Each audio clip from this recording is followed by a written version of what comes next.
everybody. It's Jay Scott from The Hook Rocks, the Ultimate Rock Community Podcast.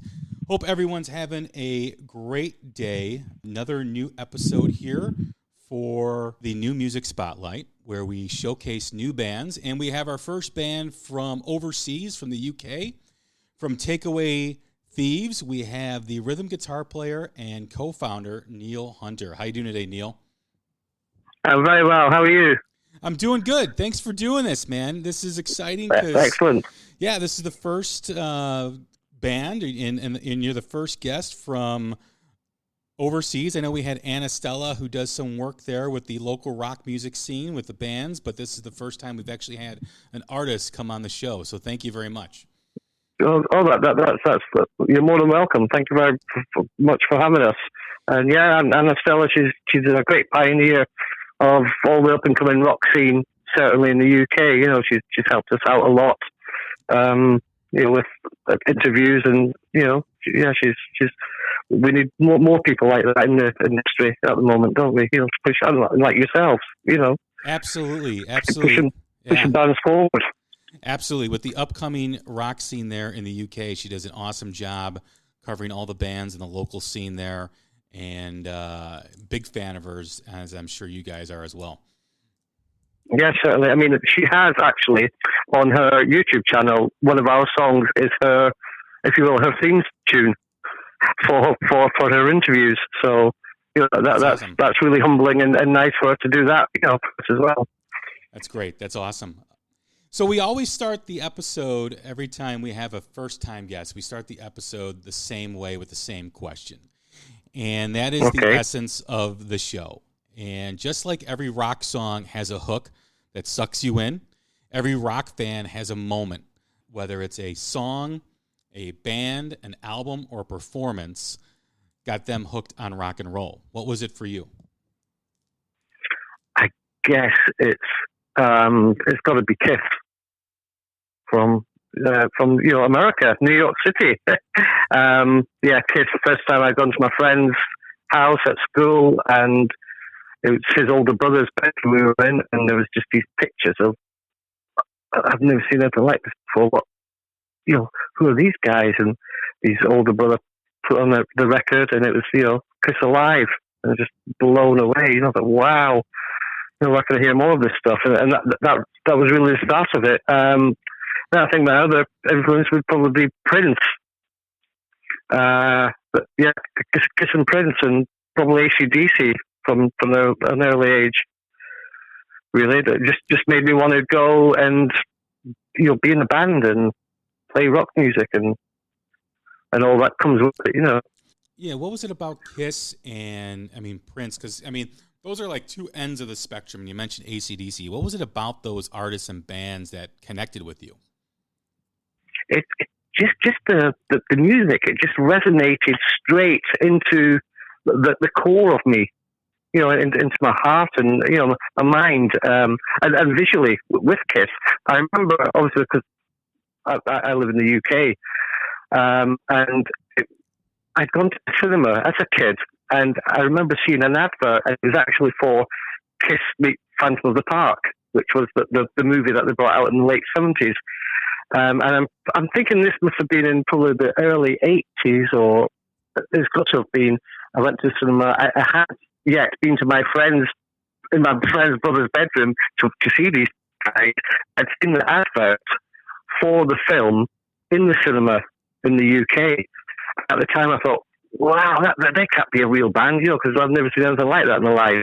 So certainly with Kiss, initially, it's as I'm sure every Kiss fan, it's the visual content, first of all, that they put on, and then, not secondary, but certainly then when you listen to the music, and the whole stage show that goes with that was really, just resonated so much with me. And AC/DC, just, great songs. It's always about songs, I think, whether, pop songs or blues songs, country songs, particularly, rock songs. But there's all good songs. And people know when they hear a good song, no matter what the genre is, really. But so it's just the energy of the loud guitar and the drums, for myself. But just thought, wow, that's what I want to do. I want to be in a band. I want to be like these guys. Yeah, I had a similar connection with Kiss when I was a kid. I remember, I'm 44, and I remember being aware of Kiss because of the makeup and because of, when my mother would take me to buy groceries and, buy food, we go to the grocery store and there'll always be a toy section, and Kiss always had, like the Kiss Halloween costume, the figures and everything. So I was always aware of like this 4 individuals that had these white faces with their, with the silver and the black. And of course, Catman had the green, but I didn't really know what the music was until they actually took the makeup off in '83. Well, I shouldn't say that, because I was aware of the song "I Love It Loud" from Creatures of the Night, and I was aware of that video. And then when they took the makeup off, that was actually the first album, Kiss Lick It Up, that I bought with my own money. And it connected with me very similar. AC/DC connected with me. I remember Prince, of course. Purple Rain was such a huge album, and he was such a huge artist. He was like one of those guys. I always considered myself a rocker, but he was the one artist that had credibility with the rock audience because he could play guitar like no other. He was just universal across all. For me, he epitomizes music. He's wonderful on, like you say, on guitar, on the piano, on the drums. He can play jazz. He crosses over into the rock field. He crosses over into the funk field, the pop, the dance, and even at that time he was crossing over from a black audience to a white audience as well, wasn't he? He totally encompassed every genre and every race, if you will. Absolutely. Such a unique individual. Very much so. Very much. So Kiss, Prince, AC/DC hooked you on rock and roll. Was there an artist that motivated you to play an instrument, to play guitar? I guess it's still got to be those guys, really. Mm-hmm. It's still got to be Angus Young, Malcolm Young, these guys with the guitars, whether it was lead, a lead guitarist or a rhythm guitarist. Okay. I always found I was more interested in writing songs than going over scales, if that makes sense. I always feel that the craft of writing a song far outweighed for myself to be, a proficient, lead guitarist. And there's always so many guitarists who want to strive and put that effort in. And for a lot of people, it's an easy effort. And others have to obviously try harder to reach a level of being a great lead guitarist. So I took the easy route and thought, well, I'll play rhythm, keep a good rhythm beat, and try, and write songs. Well, I thought that was the easiest way to take. Well, when you talk about AC/DC, I mean, AC/DC is not the band that they became and the band that they are without Malcolm Young playing rhythm guitar. No, of course not. And there are, I find it quite bizarre. I've been very privileged to play with a lot of fantastically, insane lead guitarists. So I thought I made the right move at that time, to just play rhythm. But a lot of lead guitarists, well, not a lot, but there's a few that can't. There's a whole different science to rhythm guitar and holding that rhythm and playing that rhythm. But I know some lead guitarists can't do that great as they are as lead guitarists, if that makes sense. Total different beast. With Malcolm Young, still now you see lots of hundreds of bands playing AC/DC songs, but there's a way. Certainly, Malcolm Young played the rhythm guitar that's not being emulated by these cover artists, if you will, trying to hold like an AC/DC song down. It's just the uniqueness and the way he strummed the guitar was so unique, and it really takes someone a lot of time to really try and get that certain feel that he had. You know, that a lot of bands just miss out on, think, oh, that's just an A, G, and D. You know, there we go. It's the way he hit it, wasn't it? What about, wanting to play on stage, wanting to play live? What about writing music? Was there artists that moved you in that direction? Because there is an evolution of a musician, right? There's the connection of the music. Second, there's the connection to want to play. But then there's that motivation to say, hey, you know what? I'm playing this. I really like playing. I want to play for some people. I want to play for a crowd. And then, hey, you know what? I can write music too. I can write a song. How was the evolution of that? Does it still remain in that Kiss, Prince, AC/DC world, or does it change as you grow as an artist? Certainly, as you grow, you're brought into, you look into other, like what were their influences. You're going back to AC/DC, like Led Zeppelin, and then you have even obviously the Beatles, the Rolling Stones. You delve into what all those bands' influences were, and then you just go further afield. You think, well, that's amazing, and certainly when I played the guitar as well as learning chords, I thought, well, I was making up my own melodies. So all that happened for myself at the same time in writing and playing guitar, and just developing them both at the same time, and trying to, maybe emulate a Prince song, or a Poison song, to a Rolling Stones, or one of the first couple of songs I learned. My dad taught me some Beatles songs. So they were like the first things I really learned on this really old six-string guitar that he had. The string action was about 3 inches off the fretboard. I thought, this has got to be an easier way to play the guitar than this.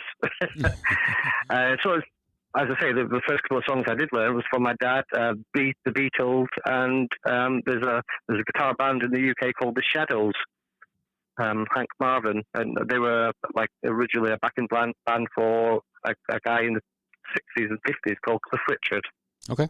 And they were like an instrumental band, and they were the first couple of songs I did learn, as well as a basic 12-bar boogie. So, everyone wants to be, tries to take something from the Beatles as well, don't they? Because it's such a big, massive band. Everybody does, right? I mean, and that is, yeah. I mean, everybody from country to pop to hard rock to metal, there's always some element of the Beatles in a song, because they completely changed the game. That's correct. Yes, certainly pioneers, weren't they? Of music, and what it was to be in a band. When the Screaming fans, and when they went to your country, and that just elevated them further, didn't it? To the status they are. Yep. So Takeaway Thieves released their EP earlier this year. Tell us about the history of the band. How did you guys form?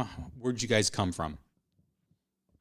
Okay, well, we formed kind of, what I was doing was I'd taken some time out of being in a band just only a couple of years ago, and I thought, well, I'm going to start maybe reintroducing some of my songs that I'd written, and I'd get friends to play on them from different parts of the country, and which is the amazing thing you can do now with technology. So I'd have a friend record a guitar, a friend record some drums, a friend would sing some parts, and then I'd do like a little compilation cartoon of the players of that recorded track, and I'd put it out there, and I put it out as a Takeaway Thieves. In my head, I kind of thought I was stealing some old songs from myself, just to put some, out there on, say, YouTube and, SoundCloud and that. And then I got together with the singer, Peter. We were a previous band together, and we had a couple of years where we drifted and did our own separate thing. And we got back together and said, let's go out and try and do some, let's do some open mics and just play like the acoustic guitar and he sings some. So we brought some songs that both of us had written together, and that's what we started doing. And then we got another friend, it turned out to be Ben. He got involved. He wanted to play some guitar as well. He's a great amazing lead guitarist. So 3 of us went out and we did some more, acoustic, gigs. And we thought there's only, after a while, you sat down on a stool playing acoustic guitar. The urge, primarily we are 3 rockers, we wanted to throw the stools away and stand up and rock. So we got we found a drummer, and we had another old friend who we used to, when we were in bands, we used to always play with his band, around the UK. We got in touch with him, said, would you like to come and, here's some, demos that we've recorded. Do you fancy playing on that? He said yes. That was Adam. Adam came down and started, so that was the start. And they said, well, what should we call the band? And I said, well, we've really been calling it Takeaway Thieves because I've been stealing songs from myself, really. We thought about a couple of other names. I can't even remember what they were.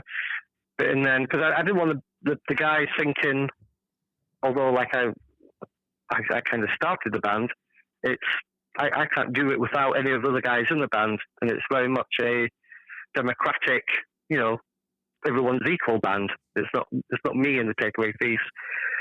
And I didn't want them thinking, it's primarily it's me and Peter's songs and it's my name. What name shall we go with? And they said, no, we like that. Let's keep Takeaway Thieves.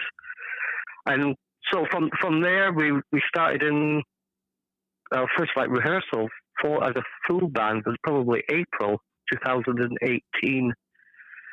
And then we were fortunate enough, our friend had a birthday party where we live in a place called Blackpool. Well, that's where we're based. Max, the drummer, he lives about an hour away in Morecambe. I don't know if you've heard of that. It's in the northwest of England. Okay. About an hour away. Adam lives in Preston, which is about 40 minutes further south, in between Blackpool and Manchester. Myself, Peter, and Ben, we live round a place called Fleetwood, where there's a famous fruit lozenge, Fisherman's Friends. That's where they were based. So there was a venue in Blackpool, and my friend was playing it, and we said, well, let's surprise him. Let's get up and do a couple of songs. And we did a couple of songs. And this venue was called the Waterloo in Blackpool, which is growing so fast. It's becoming like I've always thought this. It's the best 300 cap venue in the UK for the audience who go. The owner, Ian, is accommodating, looks after the bands, and every single band who go there, they absolutely love it. And it's getting to the point now, it's getting such a name for itself. Ian doesn't have to now phone and ask bands, they're phoning him. And that's bands from all over the world are coming. So it's going to 4 or 5 nights a week, live music, all different genres of music. So we did our first gig there. Ian was that impressed. He said, look, why don't you guys, where are you rehearsing? We said, we're rehearsing down the road. He said, rehearse here, And so we were very fortunate that he lets us rehearse actually at the pub. And from there, after our first gig, our second gig, what we did was we decided, because there was a lot of people staying in Blackpool for this birthday celebration, we decided on this Saturday lunchtime, we would have an acoustic show just at the dinner time for 40 minutes. And what we did was we recorded it live, and we made that an EP, and it's called #Waterloo Acoustic. And that was just a quick way to try and generate some money for us to proceed and, set up a proper recording and just help the band out financially right from the start. We were also very fortunate that we had some really good photographers who, know what they're doing, and they came for both these gigs, and they took some great photos of us. We had a gentleman who'd come just to watch the gig on the Friday. He was so impressed. He came back on the Saturday and he reviewed the gig. So after the hour-long sets we had done, on both for the hour in total we had done, We had a series of fantastic photos of an acoustic set, a live set, and we also had a product that we could sell. And that enabled us then to, buy T-shirts and then obviously help with the development of the new EP that came out earlier this year, This Is Rock and Roll. Now, as you guys developed your sound and you guys wrote together and whatnot, it must be much easier knowing that you're familiar with your bandmates, right? Because you mentioned that you may have played with this guy's band and that guy's band and knew of each other. I think that would help make the process easier of not only writing and making music, but also performing and also kind of all being on the same page. Exactly, and that so helps the band because we're not only we're on the same page, we're on the same line of that page. And as you know, this is so rare to come across. Some people aren't even on the same book, let alone the same page. When we are going over new ideas, we are brutally honest with each other because there's no point going, yeah, that sounds all right, and then you go home and you go, that didn't sound so great. We say it there in the practice room. No, let's change that, or let's just scrub that. Let's do something new.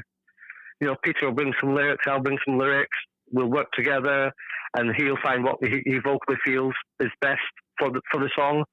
Ben will come with an amazing riff, and then we'll put some chord structure to that. Max on drums, he'll just bring his own flavour. So everyone's bringing their own flavour. They've all got different influences, and that's what kind of makes it original, doesn't it? By them all bringing to the pot their own take and mix of what the sound should be. Now, talk more about that process. When you talk about the EP that you released earlier this year. How was that recorded? Like how, did everybody have ideas that they brought in? Does one person bring in like a structure of a song and everybody kind of contributes? Does anybody kind of have their own ideas already laid out? Talk more about that. We took some songs that were older songs that myself, Peter, and Max had played in our previous band. And we actually recorded at Berlin Studios in Blackpool, which is John Sykes from Whitesnake and Blue Murder. Oh, yeah. It's his studio. It's his family home in the UK. So we'd already gone in knowing exactly how everything was going to be because we don't want to waste any studio time and money in doing that process. So prior to that, it was just a case of just recording some rough versions of how we felt the songs needed to go and being happy with that. And like I say, everyone's bringing their own flavor to the ingredient to make the song as best as it sounds. And, and certainly if there's something we think, that doesn't sound right, change that to that.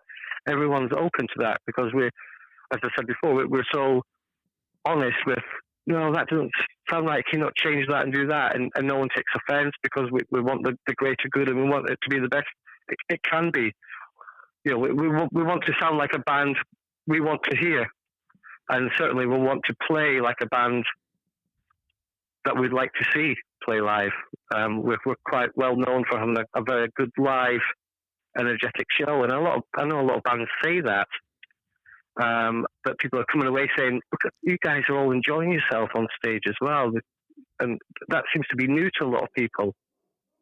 There's the freshness, and again that goes back to say a lot of it is again the Kiss influence, where that more or less everything I've learned from Kiss. I could go on and on about Kiss all day long, but how they the fans are the boss, and if you don't do a good job, your boss won't be happy, and he won't come to the gig anymore, and you won't have a job. Well, the person in the front row, mentality. Yeah, the person in the front row needs to have the same experience as the person in the back of the room, right? Yes, of course. Yes, yeah. So recording, everything went great. We did that in like just 2 days, I think. I'd say because money's tight, and we were rehearsing up to scratch with what we wanted to do, and. So it was like basically all one takes more or less for each layering of each track. So yeah, and you know, we think it sounds great, and it's sold really well, and it's had, you know, good reception from, you know, reviews and people who like it, you know. So that's all you can do, isn't it? That's all you can strive to do. Now, back to the recording process. Was that all recorded in one session, or was it, you know, how long did it take to make that EP? In total, 2.5 days. It's only 4 songs. We layered obviously the drums first, and then we did the guitars. Bass, and then guitars. Peter put some vocals on, and then Ben added some extra lead guitar over the top of some of that. Straightforward, just standard process, really. Sure. It's only rock and roll. but if you were to tell people what your sound is, how would you describe Takeaway Thieves? That's quite hard. People say we've been. Some people say we've got like that kind of Guns N' Roses, Aerosmith vibe. Other people say we're like more like a sleaze band. So along that kind of line, that's all I can say. You know, I just think we're a good rock band.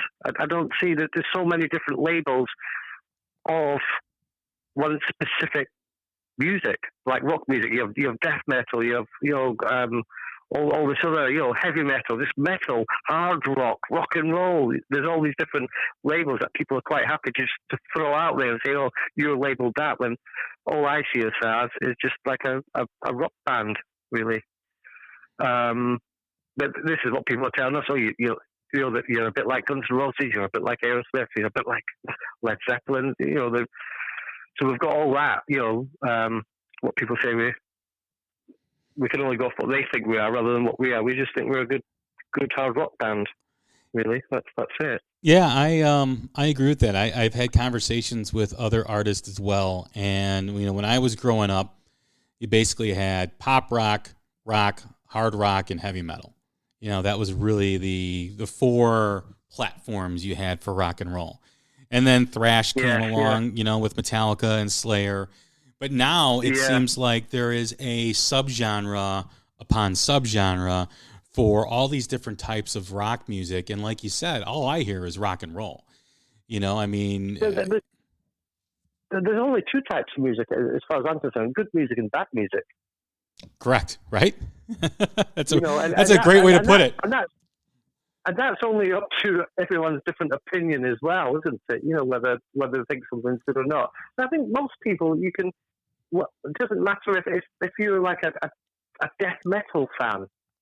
I'm sure a death metal fan would still appreciate and be aware of a really good pop song. You know, it's just songs.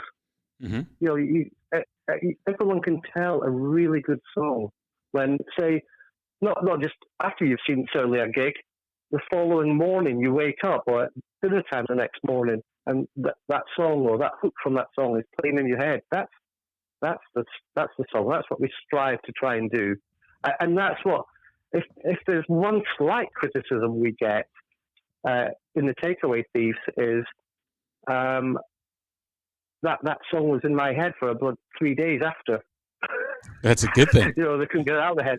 So I think that's a good thing. And like any comment or any review is a good review, whether it's written in your favor or not. You know, as long as people are writing about you and talking about you, that's the main thing. You're doing something right there, aren't you? You know, if you get a reaction out of people.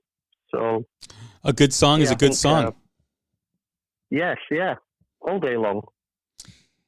Now, I've seen some of the videos of your live show, and I do agree with you. There's a lot of energy. There is a lot of presence on stage. And I've always said that the thing that is missing in rock and roll is that presence on stage, is that rock star, all eyes on you, and you can't take your eyes off people. And that comes with energy, that comes with a stage presence. I think it's coming back. I think these new bands that are either from the UK, from Europe, from the States, all over, are developing their stage presence and their energy. I like it when it's organic. I like it when it's real, right? When it's authentic. And I when I watch you guys on YouTube and I watch the videos, I feel it through the screen. I feel that authenticity, getting lost in the song and just being high energy. Thank you very much. We've only just been able to build up the set to 50 minutes because we've had to build up our energy. Got to get on the treadmill. Before that, yeah. And in fact, Adam, the bass player, he, for a while, he used to have his phone in his pocket and he was doing 10,000 steps for every half-hour gig. Wow. Just to give you some idea. There's no egos in our band. We're really friendly, and you're right. I think people, because the other thing, people, and I kind of took this as I thought, well, why do they keep saying this? These people, with regard to, well, look at you guys. You look like an 80s glam star. You look like a hippie. You look like a thrasher. You look pretty normal, and you look like a punk rocker. But I think that's when we go. This is how we dress up. You can come round for a cup of tea in the morning, and that's how we're dressed in the morning. We don't have any stage clothes. That's what we wear to go shopping, or this is who we are. We don't have like a uniform. That's just the clothes we wear. And I think a lot of bands, I think the audiences in rock have been used to bands dressed in black, standing still with the guitars up higher and not very animated. And I always feel, a live show, going back to the Shadows. I don't know if you're familiar with the Shadows. My dad took me to see the Shadows. My mum and dad took me to see the Shadows years ago. And as talented and great guitarists as they were, and a band as they were, they didn't move. They had one signature move that they did. And I guess that's that era as well from the 60s, 70s and 80s. But I said to my dad, we could listen to this at home and we could make some little figures and shine a torch, because that's the same live show you got from the Shadows. As great as they are, I'm certainly not knocking the Shadows. But at that time, I'd gotten into Kiss and I'd seen the spectacle and the live performance that they brought. And I say there's no egos in our band, but there's not just Peter out there being the front man, centre stage. There's Ben, Adam, and myself, not all vying for that, but being a full four-man attack on the audience, if you will. And there's nothing choreographed. We just get caught up in that moment, and we want to keep that the viewers' attention. And so that they can see that, and I think, like you say, a lot of time in the past, these bands have gone kind of stale with that. So it's kind of refreshing, and these people are coming up to say, "Wow, we've never seen this before." And like I said earlier, we're smiling and you're having fun on stage, and so this is new to a lot of the audiences we're playing to, that they've not really seen this aspect. Or certainly can't remember it for being around for a long time, and that's why we're going down so well as a live unit, as a live band. And that matters. That totally matters, because you listen. Not only is the audience listening with their ears, but they're listening with their eyes as well. And I remember going to shows when I was younger, whether it was Motley Crue or whether it was Van Halen, Iron Maiden, whomever. And it was like 0 to 60 in 3 seconds, and they didn't let go of you till they said goodnight, Chicago. You were exhausted watching them, because it was just you're watching people on stage moving and getting the crowd in a chaotic frenzy, and just having fun, and the crowd. And then what happens is that synergy develops between the act who's playing on stage and the crowd. It becomes like this big connection between all these people and the people on stage. And it's like a beautiful work of art, basically, right? It's like living art is what's going on. It is. It's quite spiritual, I feel. And for us, it's very humbling. you know, we're playing songs that you know the five of us are writing, just dumbass rock stuff, and these people are somehow connecting with what we're singing and playing and how we're moving about on stage. We're the hosts of the party. They're our guests, and it's just a great party atmosphere that everyone's having. And we've played with. We're only 19 months into this band. We're still new. We got Rock People Management asked us, you know, if they could work with us. So they're our management team now, and that's primarily because they saw a couple of live shows. Thought, wow, this is, you know, incredible, and also they'd seen that we were doing well on social media for such a new band. You know, there's been quite an acceleration, and even the gigs we're getting. And so 19 months in, a lot of people are thinking we've been around a lot longer than that because of how much we've done and what we've been doing. I mean, we've supported Shark Island. You know, these guys from America, Shark Island, Enough's Enough, right?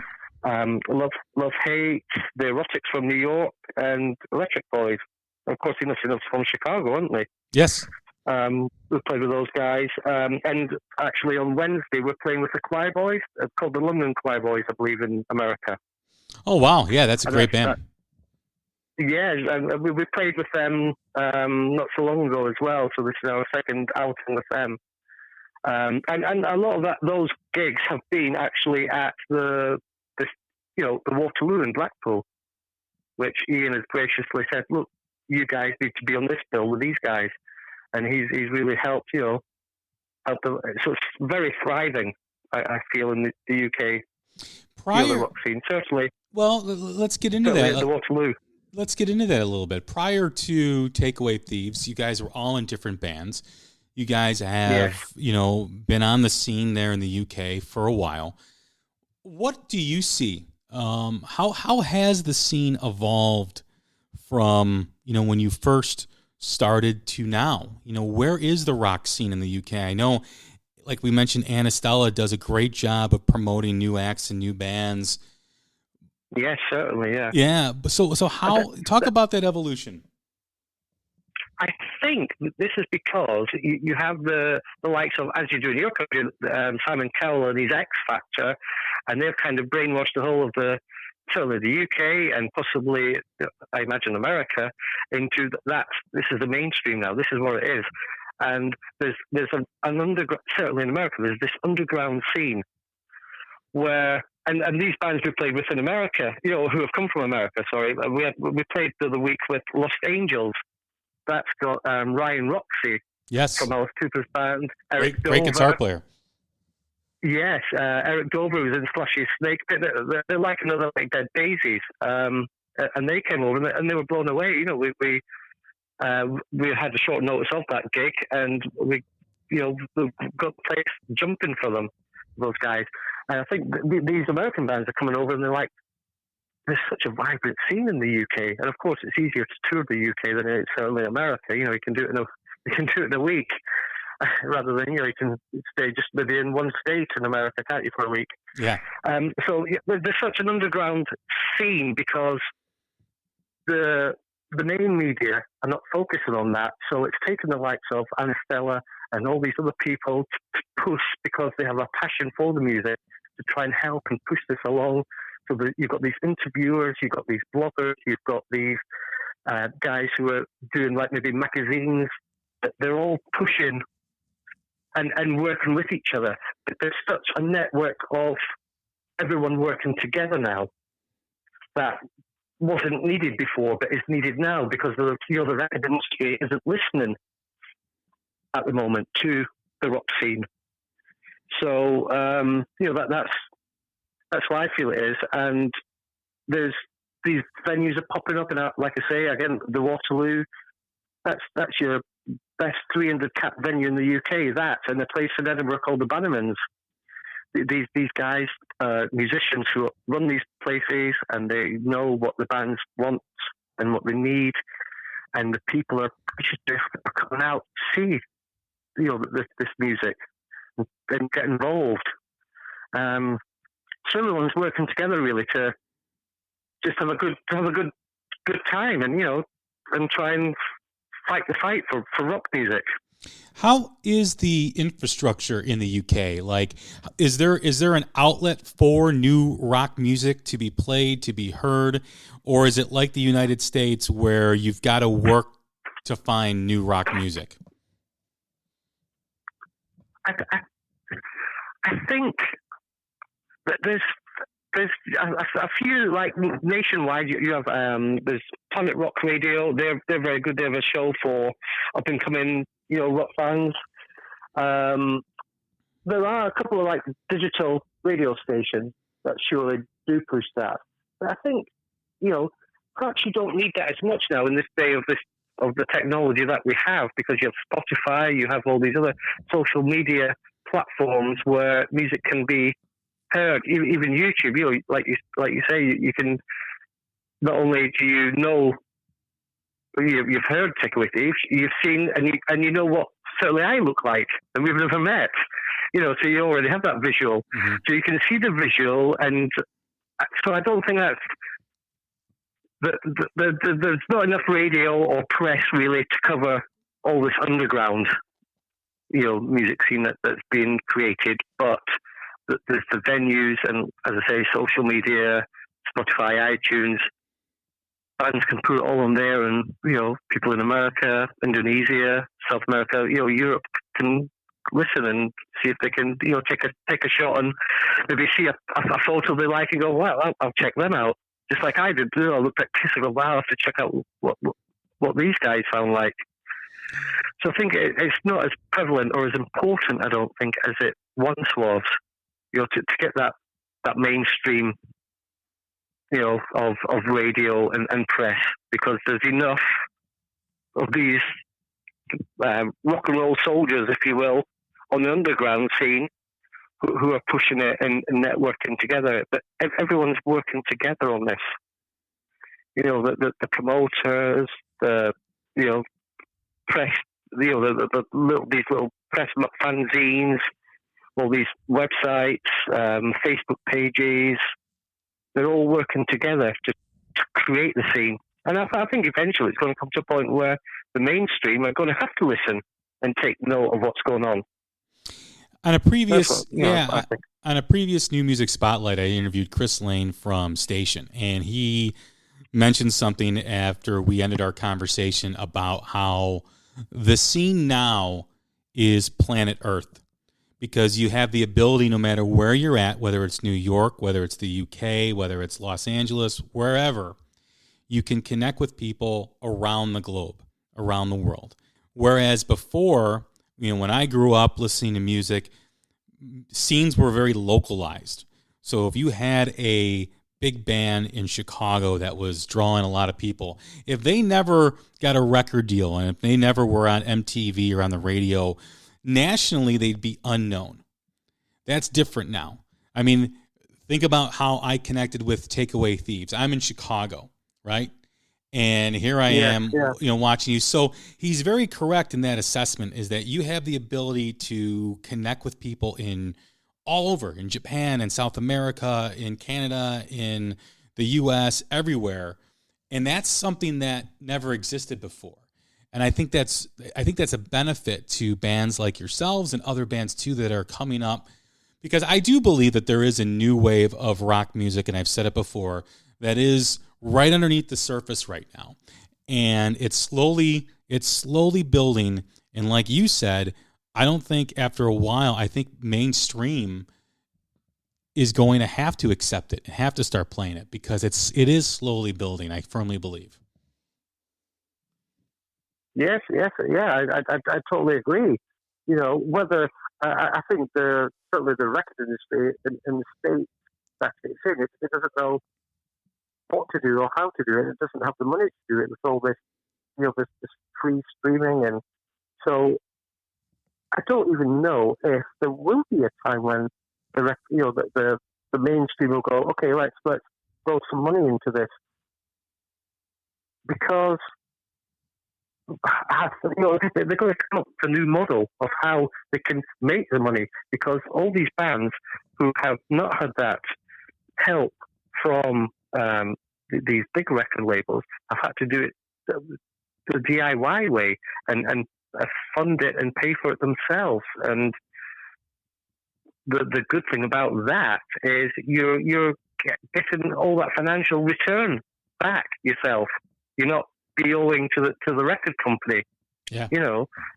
So I think until they possibly even change I don't see certainly okay, you can say maybe a record company will say, well, we can maybe help you shift, more copies, but the until they work out the costings of a new model, I don't think it's an attractive offer for these bands who are doing so well at a DIY level. If that makes sense. No, it does. Absolutely. There'll be bands listening going, well, yeah. We want the $1 million deal. But there is no $1 million deal. There is no, you don't get a swimming pool now. You don't get a big mansion.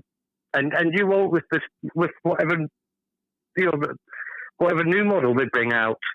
So all you can do is just be happy and content with what you are doing and, and just engage with the people. We are at the end of the year 2019. You guys released your EP earlier this year. What is the future for Takeaway Thieves? I think we've got 2 summers left in us. This is what we joke. So the urgency to create and if you will, cause havoc is upon us, and it's urgent. We are actually writing and recording. We're playing on Wednesday with the Choir Boys in Blackpool, and we're playing on Saturday in Cumbria, which is the Lake District, and in north of England. We are there. We've just started last week writing and formulating songs and the structures of some songs. 10 songs. We're going to release our album, so we're going to record that over November, December, January time.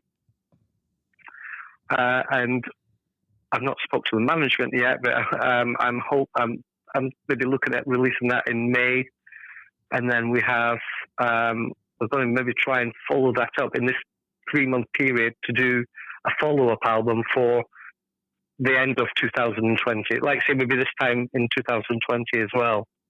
And we're going to try and maybe sort out all that recording business now. We have 5 festivals booked in basically the summertime in the UK at the moment. So nowadays it's with social media you have to really plan out and you spend so much time on that. It's nice to take it's more than nice to take a break from that and concentrate on the creating and why you're in the band in the first place, to play a guitar and just write songs. So as I say, the next 3 months that's what we're concentrating on, writing and recording, and hopefully that'll be out in May if the management say that's a good idea. Or it might be out before then, or it might be out after then. I would certainly like to do that. As we jokingly say, there's like 2 summers left in us. And we want to try and do get something else out, another product out by the end of the year as well, this time next year. So now, will these be full-length albums, or will these be EPs again? No, this is going to be our first debut album. We'll only put 10 songs on it because, like we said before, you feel obliged. You have to put it on Spotify, and that's free streaming, to a lot of people. Mm-hmm. So, and the cost, to keep just now, certainly in the UK, most CDs are like £10, or if you buy a track online, they're like 99 cents. So we're only going to be 10 songs on the album because that's your £10 worth of material, your 99 cents per song. And then the idea we have for the album, which would hopefully be out this time next year, I can't say much more, but I think that would maybe have 16 songs on. Okay. Wow. A lot of material. Yes. So hopefully that thing. And we went down. So we have done quite a few acoustic gigs as well as the full electric one since we went electric, if you will. And I think our songs go down really well acoustically, and we do them good, even if I say so myself. I would. We even talk about that will probably be an EP where we release maybe an acoustic EP. I know we did one it was a live EP, so it's real live and raw, which people can listen to on Spotify. But we want to do more of a studio, a cleaner acoustic song, just on like an EP, 4 or 5 tracks. So hopefully we can do that as well. And then you get into the rigmarole of what songs on videos, when you're going to release these videos to coincide with the release of the album. So, and hopefully, always promising, and it's on the way up, isn't it? So hopefully, at some point, you guys are going to play the States, because I know you guys and there's a few other bands that are in the UK right now that are just phenomenal bands that I'd love to see you guys play here, in Chicago and the other big cities here as well. We would love that. I mean, we played with the Erotics in New York, and they said, you guys have to come over there. You got Enough's Enough in Chicago. The cost factor of us, it's actually cheaper for the American bands to come over to the UK than it is for just in with regard working visas than it is for the UK bands to come over to America, and certainly at a DIY level. Maybe I'm talking rubbish, what I said earlier, and in which case you do need the big record label to be able to finance that trip overseas, if you will. It's really we would absolutely love to come to America. I really feel we would go down well. There seems to be, when American bands come over to the UK, there's a romanticism to, we must see them. They must be really good because they're from America. And I think I used to live in America, so I know it's the same as over there. When if a local American band was playing in town and a band from the UK came over, people would be swayed and more attracted to watching the UK band. Not because they might not see them again, but there's a romanticism for the Americans, like there is in the UK for us loving the American bands, if you follow me. But they want to see that, and I think I'm sure we would go down great. And you have a few UK singers, shall we say? They like to talk with an American twang, and we're like, why are they pretending to be American? And yet, say Peter, he is very much a Lancashire, which is the county of the north of England where we live. Sure. He's a very Lancashire accent, and you guys in America would just love to hear his patter, if you will, on stage talking, let alone us playing anything or jumping about like a load of monkeys. We would love that, and if we could hook up with someone or sort something out there, we'd be over tomorrow, really. I would love to see it. There's you guys and a few other bands too as well that are just really connecting to some music fans here in the States. I know in the States it doesn't really have the infrastructure that it once had to bring bands over that are not close to mainstream or mainstream. That's unfortunate. I wish that would change. And I hope it does. If it does change, I hope it does soon, because I think there's a lot of great music, like with you guys and others, that are just really good. And I think the American rock fans need to hear you guys.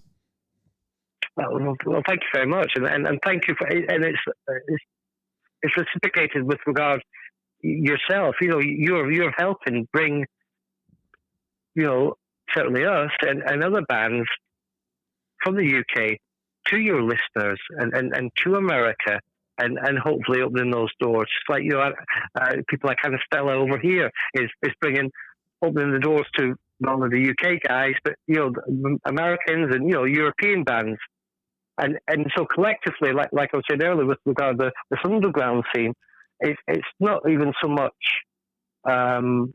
just a UK local scene now that's all working together. And it's like your guest said the other week, it is a Planet Earth thing where, you've connected with Anastella, and we're spreading this local underground movement internationally with the help of the internet, yes. and helping spread the word of, this great band from Blackpool, there's this great band in Chicago, let's try and get them over, and play. So it's all good. We're all working together, aren't we? Yes, we are. Yes, we are. We have to, because we are all music fans at the end of the day. We're all rock fans, and we want to see rock bands and rock artists be successful and have an audience. Yes, yeah. Of course, yeah. Well, Neil, it was great talking with you once again. I can't thank you enough for doing this. Once, like I said earlier in the conversation, you're the first band that I've interviewed from the UK overseas, and it's much appreciated. Well, thank you very much for letting us be the first, and hopefully we won't be the last. No, not at all. And I'll tell the boys we'll be over for breakfast at yours on Sunday then, shall we? What time do you guys eat breakfast? when we get up. Yeah, right. Well, it was great talking with you. Great conversation. When you guys release that new material, I want to have you guys back to talk about the new album, and continue to build your audience, continue to build the success. And Neil, once again, thank you. That's great. Thank you very much. One thing I forgot to just admit there is we are releasing another video from the EP, which will be out before Christmas. So look forward to that. Have to check that out. See what you think. Yeah. So, we did a little GoPro. We carried a GoPro around a couple of gigs we've done, and half the time we forgot we even had it. It was in the bag. So we're going to try and edit some kind of video out of what we've done and what we've been up to this year, and just put that out at the end of the year. Look forward to another, it. official video, if you will. Yeah. Okay. Well, thank you very much for your time, and thank you for your support. And we'll talk to you soon, no doubt. Perfect. Once again, everybody, this is Jay Scott, and you're listening to the Hook Rocks, the Ultimate Rock Community Podcast. We will talk again soon. Thank you.